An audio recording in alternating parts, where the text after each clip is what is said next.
La présentation qui va suivre est réalisée pour un cycle de conférences organisé par l'Association des Amis du Musée de l'Imprimerie et de la Communication et enregistrée par les Archives municipales de Lyon. Nous parlerons de la restauration d'un incunable appartenant au Musée de l'Imprimerie et de la Communication. Cet ouvrage est intitulé « Miroir de la rédemption de l'humain lignage ». Il a été imprimé par Martin Huss à Lyon en 1478, d'après une traduction du moine augustin lyonnais Julien Machaut. Diapositive suivante. Le sujet. Le miroir de la rédemption est une traduction d'un ouvrage du XIVe siècle, le Speculum Humanae Salvationis. Cet ouvrage raconte la chute puis la rédemption humaine, suivant les liens de concordance entre l'Ancien et le Nouveau Testament. Cette traduction en français de 1478, conservée au Musée de l'Imprimerie de Lyon, provient de Julien Machaut, qui lui-même l'aurait traduite d'une adaptation imprimée à Bâle en 1476 chez l'imprimeur Bernard Richel, connu sous le nom de Der Spiegel Menschlicher Weltalltagsnuss. Julien Machaut, qui est mort en 1477, traduisait les ouvrages religieux du latin au français pour rendre ses ouvrages accessibles au plus grand nombre. L'imprimeur Martin Huss, né en 1445 et mort en 1482, est l'imprimeur de cet ouvrage en français. Il est né en Allemagne et s'est formé à Bâle, berceau de l'imprimerie, avant de s'installer à Lyon et d'y imprimer les incunables que nous connaissons. Quand il imprime le miroir de la rédemption, il réutilise les illustrations xylographiées qui ont servi à l'illustration de l'édition de Bâle de 1476 par Bernard Richel. Cet incunable est le premier livre imprimé en français avec des illustrations. Alors, l'ouvrage conservé au Musée de l'Imprimerie et de la Communication graphique. L'originalité de l'édition du Musée de l'Imprimerie est que les illustrations ont été peintes. Nous ne savons pas encore si la peinture des illustrations est d'origine ou bien s'il est plus tardif. Nous savons que des versions plus tardives de la version bâloise du Der Spiegel existent également avec des illustrations peintes. Ce que nous savons de l'incunable conservé au Musée de l'Imprimerie est qu'il a appartenu au papetier et érudit lyonnais Henri Alibaud. L'ouvrage était donc à Lyon dès le XIXe siècle, mais nous connaissons mal son parcours avant cette époque.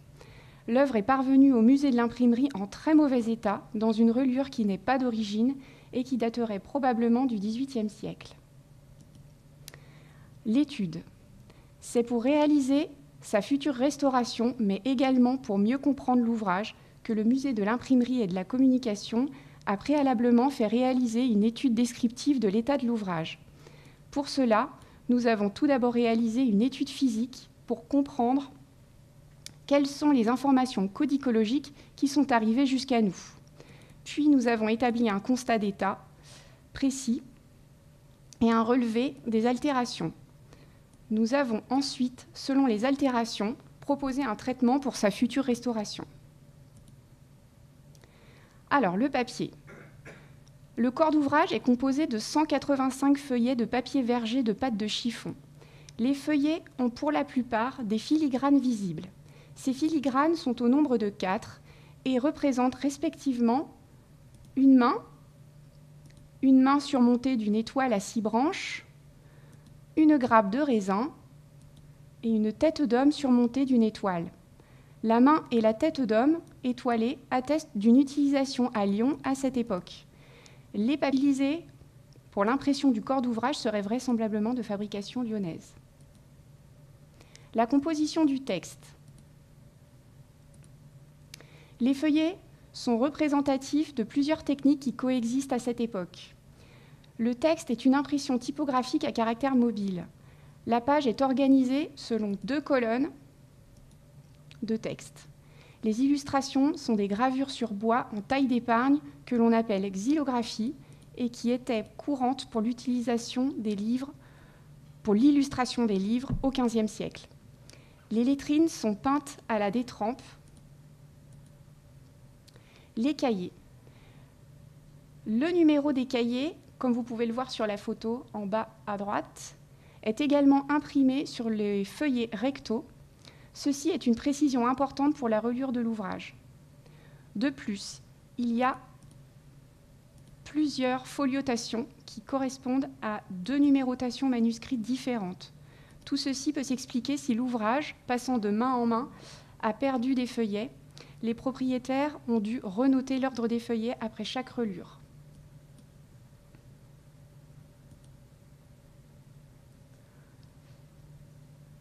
Les illustrations. Il faut également compter 238 vignettes d'illustrations. Il devait probablement y en avoir plus, mais comme il manque 12 feuillets à l'ouvrage, nous n'en comptons que 238. Toutes ont été peintes à l'aide de pigments ou colorants et peu de liant. Nous sommes encore dans l'imagerie médiévale avec peu ou pas de perspective. Les personnages sont surdimensionnés par hiérarchie d'importance ou bien par rapport aux éléments d'architecture. Comme vous voyez en bas à droite, les personnages et les éléments d'architecture. Alors, la couture de la reliure. Concernant la reliure, les éléments que nous possédons sur la technique et les matériaux ne nous permettent pas d'établir une certitude sur son époque. Tout d'abord, la couture a été réalisée sur 5 doubles nerfs de chanvre. La ficelle de couture utilisée est un lin teinté en rouge qui vient entourer chaque nerf.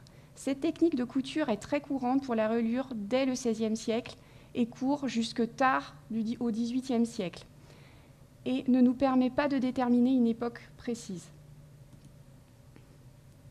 La passure des nerfs en carton correspond également à une technique courante depuis le XVIe siècle, puis au XVIIe et encore au XVIIIe, avec un passage des nerfs sur 2 points, comme vous le voyez sur la photo à gauche. L'apprêture est en papier et quasiment inexistante et ne nous permet pas d'évaluer une époque non plus.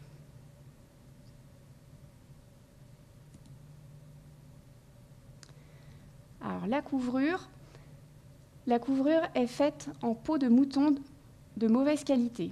La dorure du dos et la pièce de tigre, qui semblent pouvoir dater du XVIIIe siècle, sont également de mauvaise qualité. La reliure semble être le réemploi d'un autre ouvrage, car le titre ne correspond pas et que les plats cartons sont légèrement trop petits par rapport au format du corps d'ouvrage.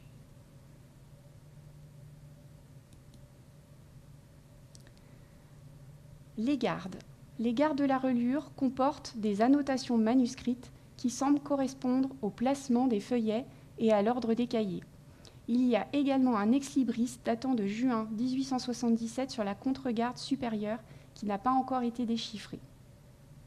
Donc, comme vous le voyez sur la photo, la contre-garde de droite, il y a en fait toutes des annotations manuscrites avec, donc là ça forme un triangle avec des numéros et ça pourrait correspondre à des emplacements de cahiers, probablement au moment de la reliure, mais on ne peut pas vraiment l'attester, on ne peut que suggérer.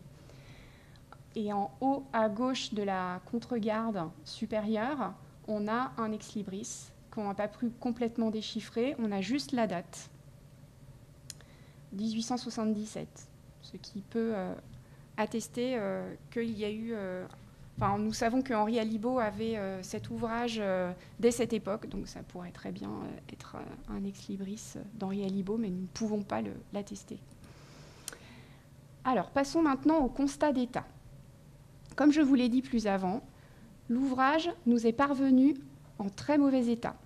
Afin de comprendre le niveau d'altération de l'ouvrage, le musée de l'imprimerie a fait appel à un conservateur-restaurateur pour établir un constat d'état détaillé afin de procéder à sa future restauration. Alors, les altérations. Quand le conservateur et restaurateur réalise un constat d'état sur une œuvre, il fait une enquête pour comprendre pourquoi et comment l'œuvre s'est dégradée. Pour cela, il va partir des altérations visuelles. Dans le cas du livre, nous pouvons lister des altérations telles que déchirures, cassures, brûlures, jaunissements, décoloration ou lacunes. Ensuite, il va remonter au mécanisme. Par exemple, le jaunissement d'un papier est lié à 2 mécanismes. Une hydrolyse de la cellulose du papier ou une oxydation, ou bien les 2 en même temps. Nous avons également des problèmes liés à de la décomposition et à de mauvaises manipulations. Avec l'expérience, on apprend à distinguer un jaunissement par hydrolyse et un jaunissement par oxydation. Une fois que l'on a compris le mécanisme, on peut remonter aux causes de ces dégradations qui peuvent être multiples et corrélées entre elles. Nous avons tout d'abord les facteurs, le facteur temps, qui est indéniable, l'environnement, l'eau, la lumière, la poussière et les conditions de stockage sont les principaux facteurs de cause d'altération pour les documents graphiques.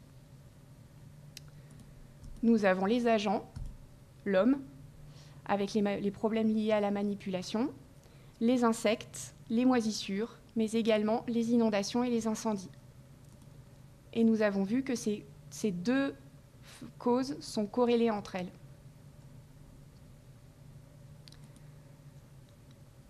Alors, le constat d'état du miroir de la rédemption. Tout d'abord, revenons à notre miroir et à notre constat d'état. Les restaurateurs d'œuvres graphiques et de livres fractionnent le constat d'état en deux. Nous constatons d'abord le corps d'ouvrage, puis la reliure. Commençons donc par le corps d'ouvrage. Le corps d'ouvrage en lui-même peut être divisé en deux parties, le tracé et le support. Pour le tracé, ici, nous avons affaire à une impression à l'encre d'imprimerie. L'encre d'imprimerie est un mélange d'huile et de noir de fumée, et le ratio entre l'huile et le pigment est bon, ce qui nous montre que la fabrication est de qualité et que l'encre sera toujours stable s'il n'est pas exposé trop longtemps à la lumière. Il peut arriver qu'il y ait des problèmes dans la fabrication de l'encre d'imprimerie. Des fois, il y a trop d'huile et l'huile va attaquer le papier. Ce n'est pas le cas pour le miroir de la rédemption, qui a été une impression de très bonne qualité. Pour les peintures sur les illustrations xylographiées, l'utilisation des pigments et des colorants semble stable, à part un peu de corrosion au vert de gris, qui est un sulfate de cuivre, et donc très sensible en présence d'humidité. Certains colorants ont transpercé le papier, mais sans gravité, notamment les colorants violets.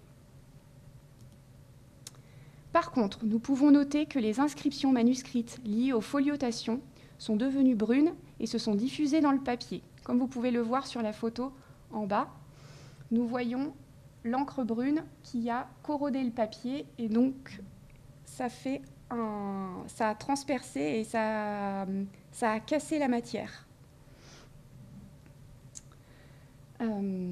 Certaines ont même affaibli le papier jusqu'à la cassure des fibres. C'est un cas typique de corrosion à l'encre métallogallique. Ces encres manuscrites, très courantes, ont été utilisées pendant des siècles. Elles sont fabriquées à partir de sels métalliques, surtout de sulfate ferreux, mais parfois de sulfate de cuivre, et de divers tanins d'origine végétale, notamment la noix de Galles. D'où ce nom de métallogallique.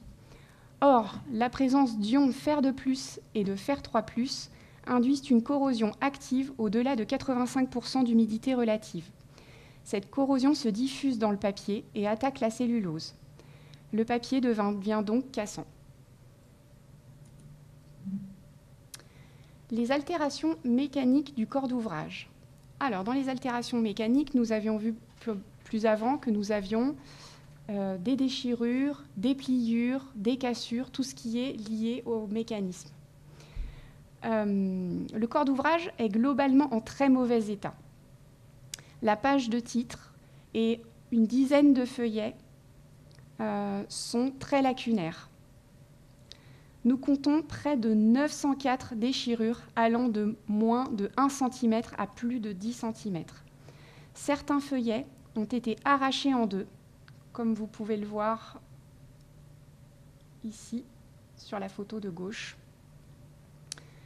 Et parfois, la zone est extrêmement lacunaire. Donc là, c'est le feuillet 3, où la zone est lacunaire pratiquement à un quart du feuillet. Parfois, celui-ci a été recollé à la colle animale, comme le feuillet 185 que vous voyez au milieu. Voilà, où en fait, on a une déchirure tout du long du feuillet, et celui-ci a été recollé avec une colle. Et nous voyons les taches de colle au milieu, donc nous voyons bien la déchirure au centre. Elle est bien visible. Nous avons également des feuillets qui ont été rapiécés à l'aide de bandes adhésives ou de papier collé, tel que le feuillet 77 que vous voyez sur la photo de droite, où là également nous avons une déchirure à gauche du feuillet tout du long, avec une très grosse lacune en bas et 2 petites lacunes au milieu. Et en fait, si nous regardons bien en détail, il y a des petites zones de rapiessage avec du papier gommé et des morceaux de scotch. Encore les altérations mécaniques, cette fois-ci, les plis cassés. Il y en a vraiment beaucoup. L'ensemble, quand je veux dire l'ensemble, c'est tous les angles des feuillets contiennent entre 3 et 5 plis cassés. Nous en avons compté 808 au total. Alors les plis cassés, il y a différents types de plis. Il y a les plis qui n'ont pas cassé la matière. Et les plis cassés, ce sont ceux où, quand on manipule le papier, en fait, ça se casse, en fait. Ça se déchire tout seul ou bien ça se plie tout seul. Voilà, donc on le sent, en fait. Tout ça, c'est tactile. Voilà. Donc quand je dis que j'en ai compté 808, c'est qu'il y en avait beaucoup. Voilà. Et l'ensemble du corps d'ouvrage a été plié comme ça, on ne sait pas pourquoi. Probablement qu'il a été très consulté et qu'on les a pliés au fur et à mesure pour avoir, comme pour faire des onglets, pour retrouver sa page. Ça a été comme si ça avait été un objet d'étude. Alors, autre altération mécanique, nous avons des lacunes, et nous en avons beaucoup. Nous avons 97 lacunes, certaines étant des lacunes d'angle ou de tranches liées au mauvais stockage du corps d'ouvrage, et d'autres lacunes sont beaucoup plus grandes et peuvent venir d'arrachage des illustrations xylographiées, comme pour le feuillet. Alors là, nous avons à gauche un effet d'arrachage qui est probablement lié au fait le feuillet était vraiment très très dégradé, donc on a fini par arracher parce qu'on ne voyait plus rien. Et à droite, en fait, ça ne se voit pas vraiment bien, mais en fait, à gauche, en fait, le feuillet est complètement déchiré en deux. À gauche, nous avons le texte du feuillet supérieur et à droite, nous avons le texte du feuillet inférieur. Donc là, c'est probablement pour récupérer la xylographie. Autre altération mécanique, les anciens renforts.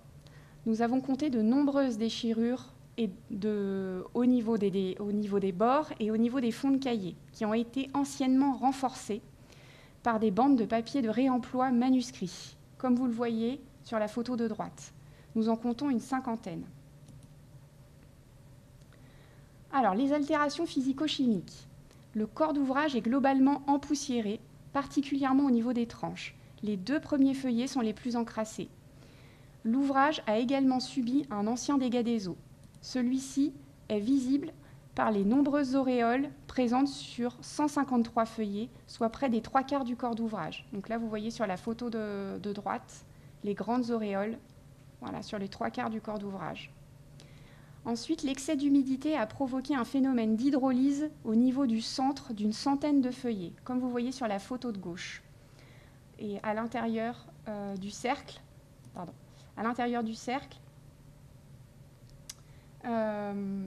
vous voyez, il y a une espèce de... En fait, le papier est devenu très jaune, un peu rougeâtre, il est mou et il se délite, il se décompose en fait. Voilà.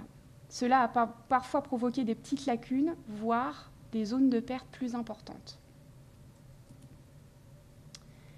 Maintenant, passons à l'altération de la reliure. Donc, comme vous voyez sur les 2 photos avant traitement, la reliure est en très mauvais état. Il y a énormément de lacunes et beaucoup de déformations. La reliure est une plaine basane brune de mauvaise qualité dans un état de dégradation avancé. Elle est probablement une reliure de réemploi car les plats sont plus courts que le corps d'ouvrage en gouttière, ce qui peut expliquer les pertes de matière du papier du corps d'ouvrage dans cette zone. Le cuir de la reliure est très dégradé. On dit qu'il est globalement épidermé, c'est-à-dire que la fleur est partie et qu'il reste la chair. Et la chair a tendance à partir facilement au frottement. On dit qu'elle devient pulvérulente.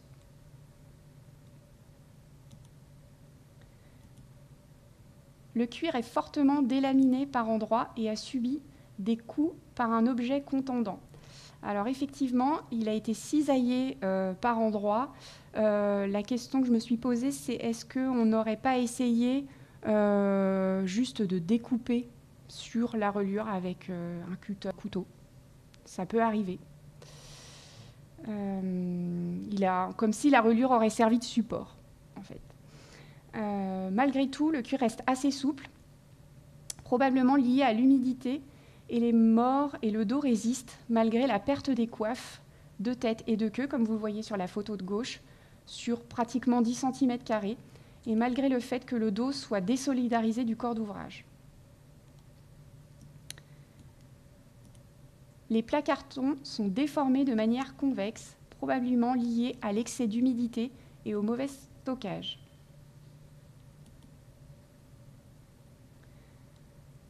Les nerfs sont tous cassés au niveau du plat supérieur et partiellement au niveau du plat inférieur. La couture est cassée à de nombreux endroits. Les tranches-fils sont absentes et ne devaient pas être présentes lors de la dernière reliure, car il n'y en a aucune trace, même dans les fonds de cahier. Les clés de l'apréture étaient probablement de simples bandes de papier, dont les 3/4 sont lacunaires. Les gardes blanches, comme vous voyez sur la photo de droite, sont contemporaines de la reliure et ont été cousues avec le corps d'ouvrage au moment de sa reliure, probablement au XVIIIe siècle. Passons maintenant à la restauration. Alors, je fais juste un petit écart. Je voulais juste vous parler du code de déontologie du restaurateur. Le conservateur-restaurateur se doit de respecter un code de déontologie avant de pratiquer son métier. Il existe un texte qui s'appelle Code éthique de la Confédération européenne des organisations de conservateurs-restaurateurs, qui a été écrit en mars 2003 et maintenant qui a été ratifié par l'ICOM. L'ICOM-CC, c'est International Committee of Museum. Le texte explique que le conservateur-restaurateur doit respecter au maximum l'intégrité physique de l'œuvre. Il doit utiliser des matériaux stables, compatibles avec les matériaux constitutifs de l'œuvre, et ces matériaux doivent être réversibles, et notamment réversibles dans le temps. Voilà. Donc, tout au long de ma pratique sur le miroir de la rédemption, j'ai toujours essayé de penser à respecter ce code de déontologie, c'est-à-dire respecter au maximum l'intégrité physique de l'œuvre, c'est-à-dire au maximum garder tous les matériaux que je pouvais garder et qui étaient encore en bon état, son intégrité et notamment sa lecture historique, qui était très importante. Et j'ai utilisé des matériaux stables, c'est-à-dire compatibles avec le cuir et le papier, et réversibles dans le temps, c'est-à-dire qu'on peut utiliser des produits non agressifs pour pouvoir retirer les matériaux que j'ai utilisés pour ma restauration. Alors, avant de démarrer la restauration, il nous faut des repères. Tout d'abord, la prise de vue de l'ensemble et de détail de l'ouvrage. Ici, nous avons pris tous les feuillets en photo et la reliure. Comme vous pouvez le voir sur la photo de gauche, l'œuvre est installée sur un fond gris avec une charte de couleurs pour la balance et un écriteau avant traitement pour repérer le moment de la prise de vue. Ensuite, l'ouvrage devait être démonté entièrement afin de restaurer toutes les pages. Pour ne pas se tromper, une nouvelle foliotation a été réalisée au crayon graphite dans une partie saine de chaque feuille afin qu'elle puisse être gommée facilement après restauration. Pour nous aider, nous avons réalisé un schéma de concordance des feuillets sur tableau Excel. Ceci nous a ensuite permis de rassembler les feuillets libres qui n'étaient pas insérés au bon endroit et également de trouver les feuillets qui étaient manquants et pouvoir les noter.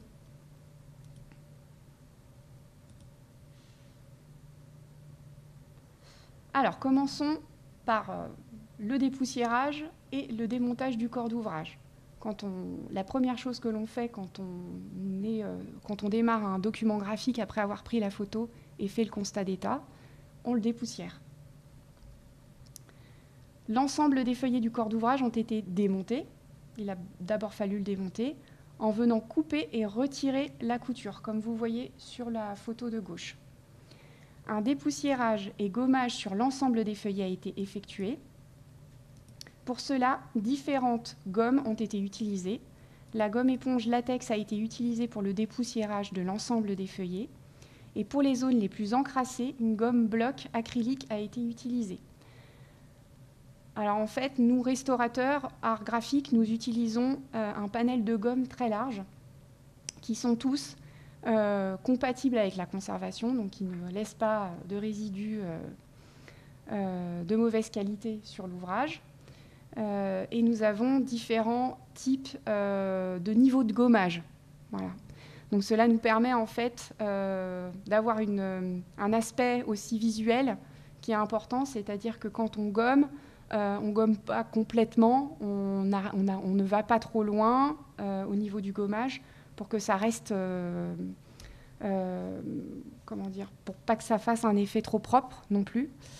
Et notamment pour ne pas endommager le support tracé, qui peut être sensible au gommage. Voilà. Les résidus de gommage, ainsi que les zones dans les fonds de cahier, parce qu'il y a souvent beaucoup de saleté dans les fonds de cahier, ont été aspirés à l'aide d'un aspirateur à filtre à particules. Alors, les aspirateurs à filtre à particules, ils ont pour avantage de filtrer tout type de particules jusqu'aux particules de moisissure. Voilà, donc s'il y a des résidus de spores de moisissure, on peut les aspirer en partie. On n'enlève jamais de spores de moisissure complètement, mais on en enlève au moins une partie. Voilà.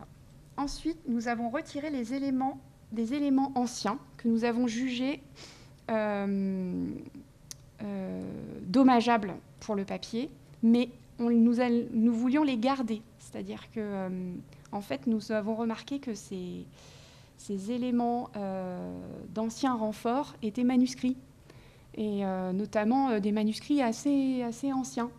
Donc, on s'est dit que ça pouvait être une information supplémentaire pour l'œuvre, et donc nous avons voulu les garder. Alors là, nous avons utilisé plusieurs techniques.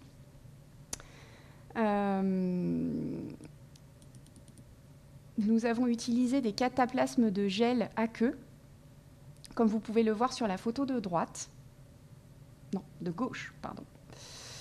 Nous avons utilisé ce que l'on appelle la gomme gélane. La gomme gélane, c'est une plaque rigide. C'est un peu comme de l'agar-agar.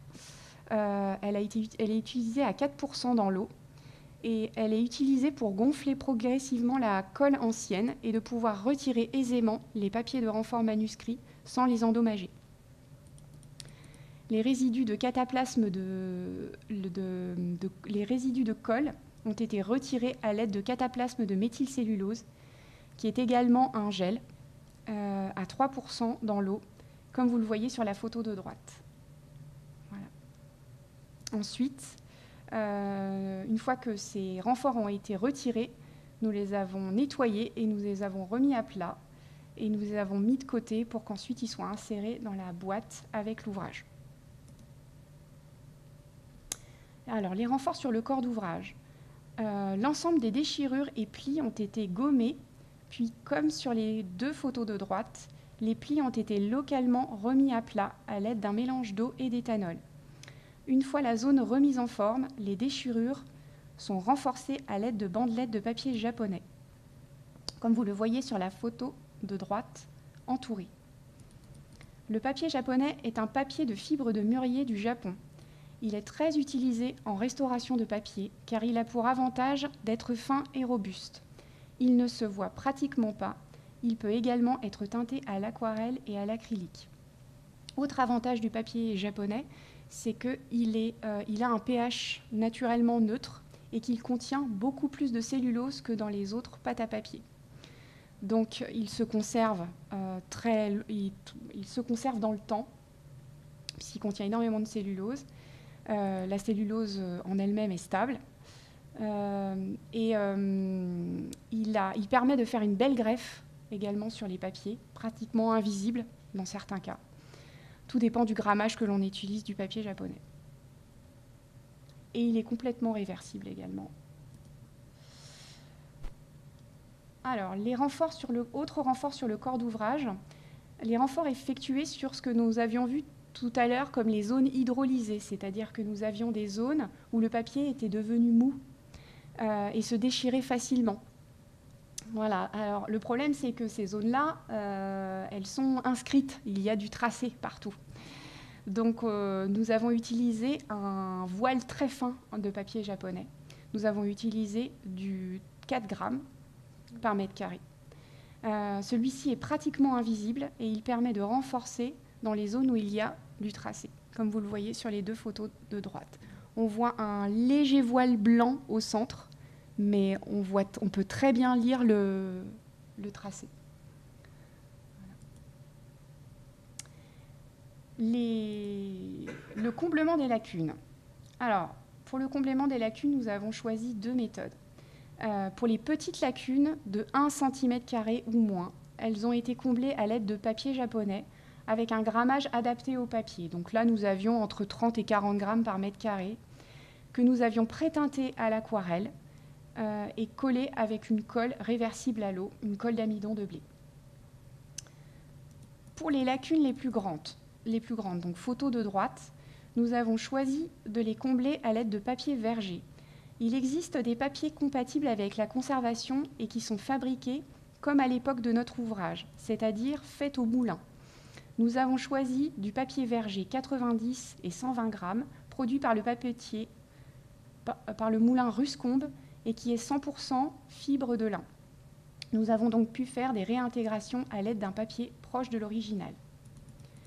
Tous les collages ont été réalisés avec de colle compatible et réversible à l'eau ou à l'éthanol. Renforts et comblements, pour vous donner une idée, voici une photo avant traitement et après traitement du premier feuillet de l'ouvrage. Voilà, donc on a une belle différence entre après nettoyage, renfort des plis et des déchirures, comblement des lacunes et remise à plat également. La couture du corps d'ouvrage. L'ensemble des feuillets ont été remis à plat sous presse pendant 1 semaine. Un schéma a été réalisé afin de rassembler les feuillets en cahiers et afin de déterminer les feuillets manquants. Par souci de cohérence de l'ensemble du corps d'ouvrage, il a été choisi de refaire apparaître les feuillets manquants qui correspondaient à un cahier déjà existant. Alors, comme vous voyez sur la photo de gauche, là, je suis en train de préparer les cahiers, les fonds de cahier à la couture. C'est-à-dire que j'ai découpé une petite cartonnette dans laquelle j'ai fait des petites encoches et à l'intérieur de chaque feuillet, j'ai percé les fonds de cahier pour pouvoir ensuite préparer ma couture. Là, sur la photo du centre, c'était après la mise en presse. Donc j'ai mis tout le bloc texte en presse pour qu'il soit bien à plat. Et ensuite, sur la photo de droite, c'est une fois que la couture a été terminée. Donc là, la couture, j'ai refait comme la couture d'origine, enfin, pas d'origine, mais la couture qui était déjà existante au XVIIIe siècle, c'est-à-dire que j'ai cousu sur double nerf de chanvre, et j'ai cousu tout du long pour que ce soit une couture de bonne qualité. Voilà. Et là, comme je vous disais tout à l'heure, j'ai voulu garder en fait des traces des feuillets qui avaient été arrachés, qui étaient manquants. Donc là, comme vous le voyez sur la photo, j'ai fait un petit onglet qui dépassait en papier, voilà, pour le feuillet B1 qui est devant le feuillet B2. Voilà. Comme ça permet aussi aux personnes qui vont étudier l'ouvrage de pouvoir se repérer au niveau du manque des feuillets. Ensuite, une fois la couture réalisée, l'endossure et l'apprêture ont été effectuées. L'apprêture est composée de différentes couches de papier japonais qui ont pour avantage d'être à la fois souples et robustes. Un système de soufflet en papier japonais a été collé sur le dos afin d'y accueillir le dos ancien. Le système du soufflet permet de ne pas coller le dos directement sur l'apprêture afin qu'il se détache légèrement à l'ouverture, comme vous pouvez le voir sur la photo. Comme ça, le dos reste droit à l'ouverture et ne se plie pas de manière convexe, ce qui l'empêche de se déformer et donc de se dégrader. Donc là, vous voyez, en dessous, il y a le dos et au-dessus, nous avons l'apprêture du dos. Alors, la consolidation des cartons. Les cartons de la reliure étaient déformés et lacunaires. Les déformations convexes ont été remises à plat en plusieurs fois par apport d'eau et éthanol à l'aide d'un spray au niveau des contreplats, puis un séchage sous presse pendant 1 mois. Voilà, donc j'ai mis un petit peu d'humidité à l'intérieur des cartons qui étaient déformés de manière convexe. Et en fait, à l'intérieur, j'ai décollé les gardes, j'ai mis un peu d'humidité sur les cartons, et ensuite, c'était très léger, et ensuite j'ai mis ça sous presse. Voilà, et j'ai fait un séchage assez long pour que ce soit bien effectif. Les lacunes des cartons au niveau des encoches de coiffe et des coins ont été consolidées à l'aide de linter de coton, comme vous voyez sur la photo. Vous voyez les petits morceaux blancs qui dépassent. C'est un peu comme du buvard, vous voyez, que j'ai inséré entre les couches du carton avec de la colle d'amidon. Voilà. Et une fois que c'est bien sec, je redécoupe à la bonne forme. Et du coup, ça me comble complètement ma lacune et ça me consolide en fait les zones qui sont dégradées du carton en même temps. L'ensemble des épidermures du cuir ont été consolidés à l'aide d'un passage de Klucel G à 2% dans l'éthanol. Alors la Klucel G, c'est un dérivé de la cellulose qui a une excellente compatibilité avec le cuir. Le produit se dilue dans l'éthanol et permet donc de consolider le cuir sans apport d'eau, ce qui pour nous est extrêmement important puisque le cuir ancien déteste l'eau. Si vous mettez une goutte sur une vieille reliure, une goutte d'eau, ça va vous faire une trace noire. C'est irréversible. On va dire que ça va faire comme brûler le cuir. En fait, ça le dégrade par l'eau, au contraire. Donc, dans ces cas-là, on utilise, quand on doit faire des gros apports de consolidation, surtout sur un cuir comme ça qui est complètement épidermé et donc pulvérulent, on consolide la matière avec des produits à base d'éthanol pour éviter de faire pénétrer de l'eau dedans. Les zones de cuir soulevées et décollées, une fois qu'elles ont été consolidées, pré-consolidées à l'éthanol, ont été recollées, mais cette fois-ci avec une colle à base d'eau, de la colle d'amidon de blé, mais pratiquement pas diluée.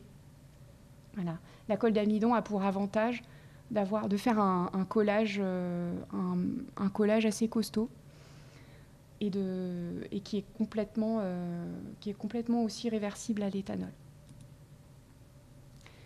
Les lacunes des plats ont été comblées par différentes couches de papier japonais collées à la colle d'amidon de blé. Par souci esthétique, les coiffes ont été comblées en cuir de veau naturel et collées à la colle d'amidon de blé également. Comme vous le voyez sur avant traitement à gauche et après traitement à droite, vous voyez les coiffes ont été refaites mais avec du cuir. Alors j'ai choisi le cuir parce que plutôt que le papier japonais, j'aurais très bien pu choisir le papier japonais, mais c'est surtout par souci esthétique. Souvent les coiffes sont plus jolies avec du cuir qu'avec du papier japonais. Et comme je savais que l'ouvrage serait très peu manipulé, j'ai donc utilisé le cuir. C'était pas trop un problème. Le cuir, en fait, le cuir vieillit moins bien que le papier japonais. Donc en restauration de livres, on utilise plutôt maintenant aujourd'hui du papier japonais pour des questions de conservation et de réversibilité. Après, de temps en temps, on peut utiliser pour d'esthétique, surtout quand on a d'énormes coiffes là et des comblements de lacunes aussi gros, on peut utiliser du cuir. Ça ne pose aucun problème. Les renforts en papier japonais posés sur le cuir ainsi que les comblements de lacunes ont été préteintés à l'acrylique. Donc je préteinte à chaque fois mes papiers japonais avant pour avoir une couleur de base. Et ensuite, je viens faire des petites retouches. Une fois que j'ai collé mon papier japonais sur le cuir, je viens de faire de petites retouches à la peinture acrylique pour faire un aspect cuir. Voilà, pour avoir quelque chose proche de l'original. Pour finir, le conditionnement. Une fois le livre restauré, il doit être conservé dans un conditionnement adapté à l'abri de la lumière et de la poussière. Une boîte sur mesure a été réalisée en carton de conservation recouvert de toile bucrame noire. Les cartons de conservation ont pour avantage d'être de pH neutre avec une réserve alcaline. La réserve alcaline permet de neutraliser les dégagements d'acidité liés aux matériaux constitutifs de livres. La toile bucrame est une toile avec un revêtement plastique qui permet un nettoyage simple de la poussière sans endommager la boîte. À l'intérieur de la boîte, il y a donc le livre, puis un plateau avec posé dessus des défaits manuscrits, des anciens renforts de fond de cahier, les anciens fils de couture et un petit morceau de papier contenant de l'imprimé dont il a été impossible de retrouver l'emplacement d'origine. Comme vous le voyez sur la photo, nous voyons bien le livre qui est dans sa boîte et à côté nous avons le petit plateau avec les défaits qui avaient été manuscrits et les anciennes traces de couture. Une fois la restauration terminée, l'ouvrage a été rendu au musée de l'imprimerie, accompagné d'un rapport détaillé composé d'un constat d'état, des photos avant, pendant et après traitement. Ce rapport est obligatoire et fait partie intégrante du travail de restaurateur. Il est inscrit dans le code de déontologie que nous avons vu tout à l'heure, de l'ECO et de l'ICOM-CC. Il y a également une petite documentation dans la boîte indiquant les préconisations de manipulation de l'ouvrage, c'est-à-dire se laver les mains avant la manipulation, porter des gants en latex pour ouvrir l'ouvrage, parce que en fait, l'humidité des mains, en fait, le cuir ne supporte pas l'humidité des mains, donc il faut porter des gants en latex. Ouvrir l'ouvrage à 120 degrés maximum, et ensuite respecter des conditions d'exposition. Alors là, c'est l'idéal, 50 lux pour 3 mois dans une pièce maintenue à 50% d'humidité relative entre 19 et 20 degrés. 50 lux pour 3 mois, ça veut dire, en fait, il y a un ratio, c'est-à-dire que quand on expose un ouvrage en art graphique à 50 lux pour 3 mois, on peut lui faire une rotation tous les 3 ans. Donc si vous prolongez, vous prolongez la rotation, c'est-à-dire qu'il doit revenir dans le noir pendant 3 ans, ou 4 ans si vous l'exposez 4 mois, ou 5 ans si vous l'exposez 5 mois, à 50 lux. Si vous augmentez les lux, là vous augmentez encore l'obligation de le laisser au repos. Voilà. Je tiens à remercier l'Association des musées de l'imprimerie qui a organisé cette rencontre, et particulièrement M. Bernard Langlois pour sa motivation, malgré la période très changeante que nous vivons. Le musée de l'imprimerie également et de la communication graphique pour son soutien sur ce projet de restauration, et Mme Hélène Simil-Bertrand pour avoir porté le projet jusqu'à sa réalisation. Et enfin, je remercie l'équipe des archives municipales de Lyon pour l'organisation de l'événement et de l'enregistrement. Merci. Est-ce que vous avez des questions ? Merci beaucoup pour cette conférence extrêmement précise et détaillée où tout le monde a appris sûrement plein de choses, ne serait-ce que d'apprendre qu'on n'ouvre pas un livre ancien à plus de 120 degrés. Ça, je me bats en permanence là-dessus, même avec mes enfants. Et donc, il y a peut-être quelques questions parmi les happy few qui ont pu assister à cet enregistrement. Merci Madame pour cette présentation. Une première question toute simple. Quelle durée avez-vous mis pour cette restauration ? 145 heures. J'ai mis 145 heures. Voilà. En fait, c'est très très long. Je crois qu'il y a bien un moment où j'ai pu compter les heures, en fait. Voilà. J'ai fait beaucoup plus que ce que j'avais prévu de faire.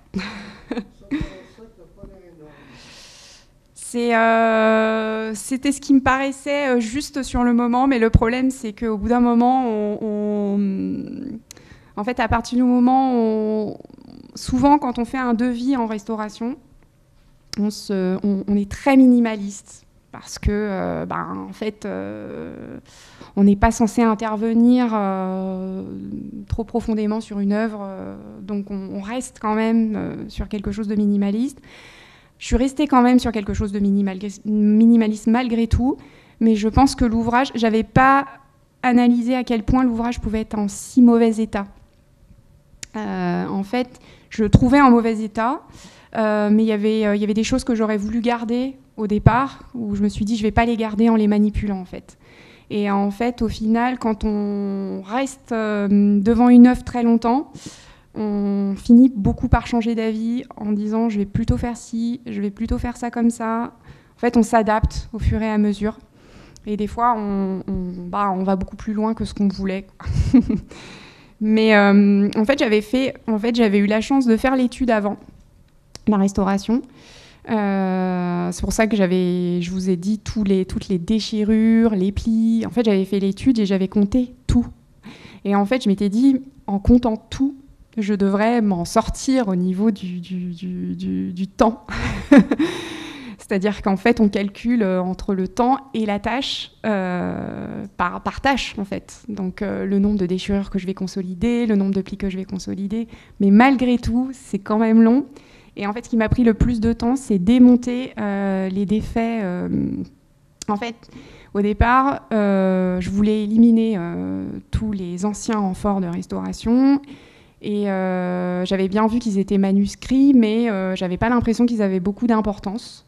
Donc dans ma tête, je me suis dit, on va les éliminer et puis on va pas les garder. Et après, je me suis dit, mais non, c'est pas possible.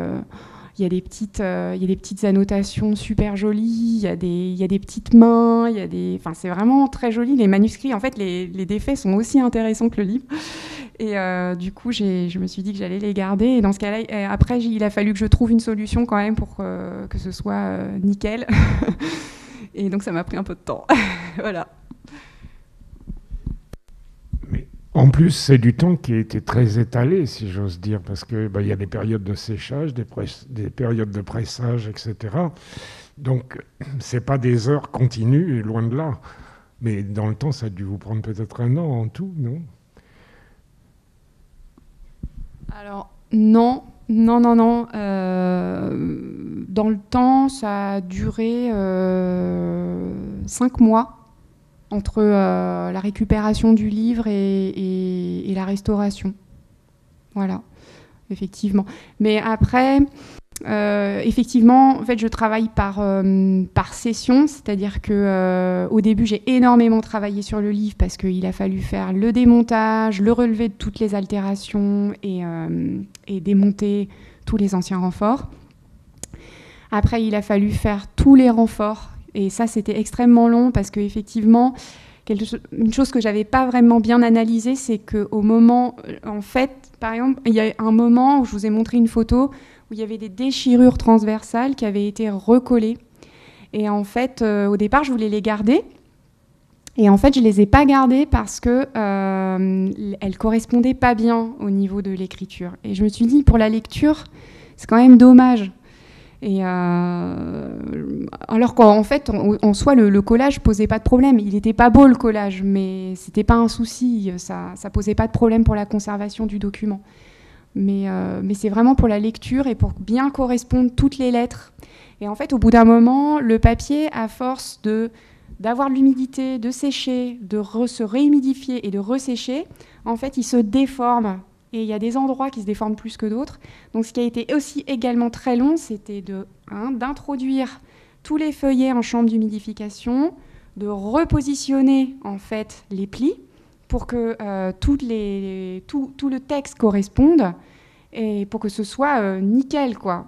parce que sinon c'est vraiment pas beau. Enfin, et puis c'était pas mon travail au départ. Mon travail, c'était que ce soit rendre les choses vraiment lisibles pour les générations futures, en fait.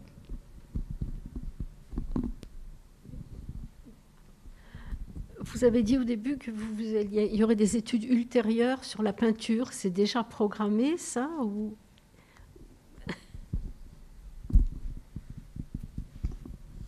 Alors oui, ça serait l'idéal. J'en ai discuté avec Hélène Sibylle-Bertrand pour ce que je lui ai dit, que vraiment ça aurait pu être vraiment intéressant de faire des analyses de pigments, notamment confier l'œuvre au C2RMF parce qu'ils ont vraiment l'habitude et ils savent très bien faire ça. Voilà, donc oui, ça serait bien que ça se fasse et qu'il y ait une petite publication faite, parce qu'en fait, si j'ai bien compris, nous avons aujourd'hui donc deux éditions qui sont de la même année, de 1478, dont une qui est à la BNF, mais qui n'est pas peinte. Et alors elle est plus complète, elle est plus elle a tout, hein, elle a le glossaire, elle a l'ex libris, elle a vraiment tout. Mais elle n'est pas peinte, alors que le modèle du musée de l'imprimerie est peint. Et pour l'instant, on n'a que 2 éditions de cette année. On a une édition ensuite postérieure l'année suivante, en 1479, qui n'est pas peinte non plus. Voilà, donc du coup, c'est intéressant. Et ce qui est aussi intéressant, c'est que son contemporain, à peu près, qui est un peu plus ancien, qui a 2 ans de moins, le Der Spiegel, qui est allemand, sur lequel en fait Julien Machaut s'est basé en termes de traduction en français. Il existe des versions peintes à peu près de manière similaire, vous voyez, un peu colorisées, comme ça. C'est-à-dire, ça n'est pas peinte à la détrempe comme les manuscrits médiévaux, c'est aquarellé. Donc, on est sur quelque chose de plus contemporain, en fait, en termes de manière de faire. Et il y a notamment ce colorant violet, moi, qui m'interpelle.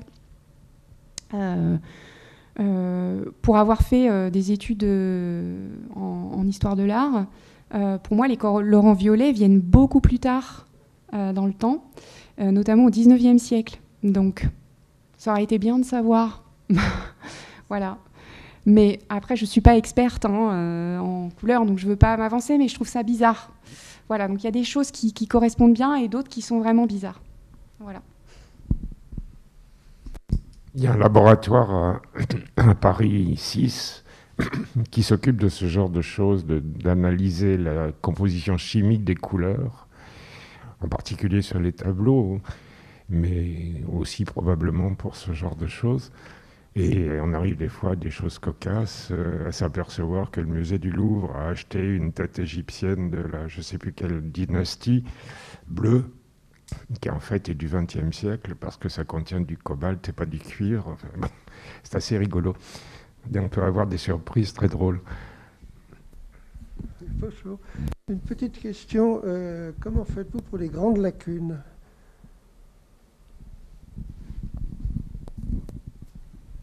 Alors, pour les grandes lacunes, voilà. Donc là, mon choix, dès le départ, quand j'ai vu ces grandes lacunes, c'est on ne peut pas utiliser de papier japonais, parce que le papier japonais est trop transparent.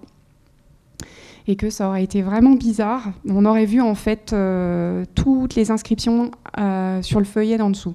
Voilà. Donc, c'est beaucoup plus joli d'utiliser un papier fait du moulin. Et il en existe.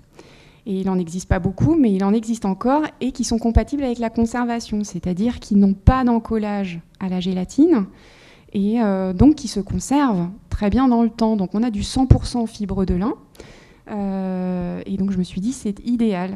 Voilà. Donc alors là, votre question c'est comment je fais pour incruster les lacunes. Alors là, j'avais un petit challenge, c'était que effectivement toutes les lacunes, ces grandes lacunes étaient déchirées au niveau, les lèvres des déchirures étaient au niveau des inscriptions, des impressions. Donc j'ai utilisé le même voile de papier japonais que j'ai utilisé pour ces zones centrales qui étaient un peu molles, voilà, au niveau des lèvres, des déchirures. Donc ça me faisait une base à l'arrière.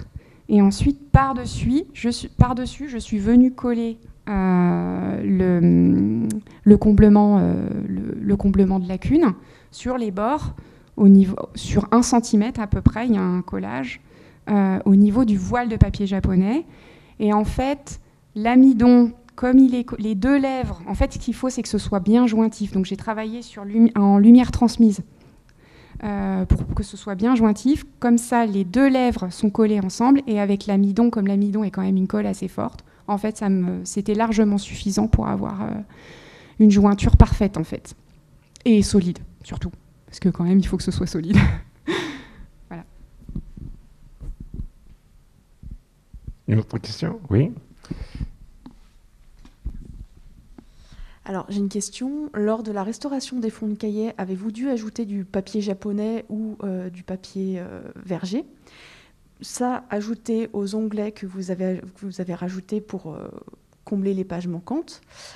Est-ce que vous avez eu un souci à la fin pour réintégrer le corps d'ouvrage dans la reliure d'origine, au niveau de l'épaisseur?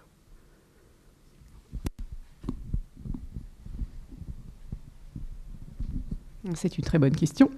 C'est bien une question de restaurateur de livres, ça. Alors, oui, effectivement, je me suis posé la question. Alors, je ne me suis pas inquiétée, hein, c'est-à-dire que quand ça m'arrive, ce genre de choses, je coupe le mort. Voilà. Parce que je préfère finalement avoir un peu de souplesse au niveau des morts. Même, en plus, les morts étaient quand même déjà bien endommagés. Donc, je coupe le mort inférieur, comme ça ne se voit pas. Mais là, je n'ai pas eu besoin. Alors, je pense que ce qui s'est passé, c'est que j'ai eu de la chance parce que le cuir était encore très souple, malgré sa qualité. Je pense qu'il est resté toujours un peu dans l'humidité. Donc, il ne s'est jamais vraiment rétracté à la sécheresse. Donc, il contenait de l'eau encore en lui. Donc, il avait une bonne souplesse. Donc, en termes de travail, ce n'était pas un problème. Et je pense que la reliure n'étant pas d'origine, étant un réemploi, elle était probablement le dos. Alors, c'est là où je me suis dit que j'ai de la chance. Le dos était plus large.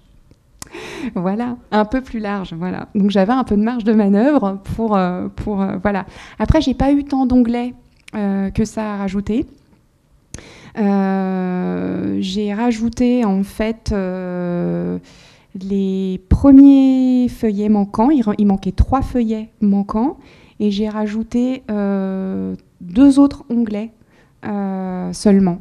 Après, il y avait des feuillets qui avaient été arrachés à la fin. Et là, je ne les ai pas rajoutés. Ça ne me semblait pas. En fait, j'ai juste rajouté un feuillet de garde supplémentaire. Voilà. J'ai rajouté la garde volante, en fait, de la contre-garde, qui est face à la contre-garde. Voilà. Bon, après, je pense que dans mon rapport, j'ai mis le détail de tous les feuillets qui étaient manquants. Je pense qu'il en manque encore plus, parce que quand on regarde les éditions, l'édition contemporaine de la BNF, il y a tout le glossaire qui est avant. Non, pas le glossaire, le sommaire. Je pense qu'il manque beaucoup plus de feuillets que ce qu'on pense. Voilà. Mais effectivement, j'ai pas eu de soucis au niveau du. Voilà, j'ai même pu rajouter un soufflet. Le dos est quand même bien collé. Voilà. Une autre question? Shimo, c'est très pratique. Où est-ce que vous arrivez à vous procurer du Japon à 4 grammes au mètre carré? Moi, j'ai trouvé que du 8 grammes. Alors, je vous donnerai la liste des fournisseurs, si vous voulez. Bon, voilà. Effectivement, j'ai un panel de fournisseurs qui me permettent en fait, d'acheter vraiment différents grammages. Je peux même acheter jusqu'à 2 grammes. Si ça vous intéresse. Alors, à la manipulation, c'est un petit peu compliqué. Mais bon, c'est vraiment... moi, je les utilise vraiment pour consolider tout ce qui est problématique à langue ferro-gallique et au verre de gris, quand on a des corrosions au verre de gris. Là, en fait, j'achète globalement mes papiers japonais au Japon. C'est-à-dire que je commande au Japon directement, chez Paper.Nao. Je ne sais pas si vous connaissez le fournisseur. Alors, ils sont assez peu réactifs, c'est-à-dire qu'il faut insister, mais voilà, et on paye la taxe de douane quand même, donc il faut le savoir. Mais du coup, ça réduit énormément le prix parce que chez les fournisseurs français, c'est du simple au double. Donc, il faut le savoir. Il y a aussi un autre fournisseur qui s'appelle Anton Glasser, qui est allemand, qui se procure aussi des papiers japonais chez Paper.Nao également, qui est quand même un bon fournisseur en conservation, papier japonais de conservation. Et qui nous permet aussi d'avoir différents rouleaux de papier japonais ou même des faits main à un prix vraiment plus raisonnable qu'en France. Désolée pour la mauvaise pub, mais ouais, c'est malheureusement il y a un très gros écart en fait entre les prix, et en fait quand on achète globalement un rouleau de papier japonais acheté au Japon de 20 grammes, c'est 150 €. Acheté chez CXD, c'est 500 ou 800 €. Voilà, donc il faut le savoir. Mais je vous donnerai les fournisseurs si vous voulez. Merci. Y a-t-il encore une question? Oui, si vous avez dit qu'il y avait des ex-libris qui n'avaient pas encore été compris, mais il me semble qu'aux archives départementales, il y a des gens qui sont spécialistes dans ce genre de recherche. Donc, peut-être que ça resterait lyonnais. Alors, oui, alors après, l'ouvrage a besoin quand même d'être réétudié complètement. Il lui manque encore pas mal de... Il y en a même plusieurs. Il y a un ex-libris au centre de l'ouvrage. Il y a un ex-libris. J'ai une photo que je pourrais vous montrer si vous voulez, qui est probablement contemporain de l'ouvrage, mais je ne saurais pas être exact. Et puis voilà, j'ai pas assez étudié la paléographie pour comprendre en fait. Donc oui, ça aurait besoin d'une petite étude. Alors ça a peut-être déjà été étudié, mais pas encore publié. Je sais pas, mais j'ai pas trouvé encore de documentation assez précise là-dessus. Voilà, et probablement que des personnes de la BNF qui ont déjà l'ouvrage contemporain savent déjà des choses, donc il faudrait les interroger. Voilà, mais oui, il mériterait une petite étude ou une grosse étude pour ceux qui seraient intéressés. Ça ferait peut-être le bonheur d'un étudiant de M2. Bien. Plus de questions? Eh bien, il nous reste à vous remercier pour cet exposé tout à fait passionnant. Et j'espère qu'il sera très diffusé, que beaucoup de gens l'écouteront. Merci encore.